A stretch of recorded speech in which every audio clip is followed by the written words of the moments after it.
liebe dich. Bitte nicht.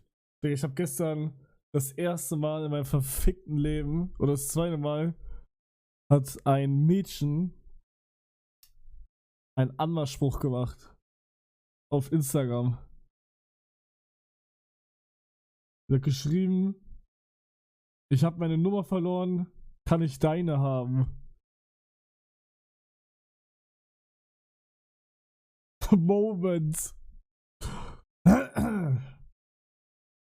Die wollen eh nur das Geld. Ja, vielleicht. Und hast du gegeben? Ich hab ihr, Mann, mir fällt nichts ein, Digga. Hier, ich hab irgendwas Lustiges gesagt. Lacht euch bitte kaputt.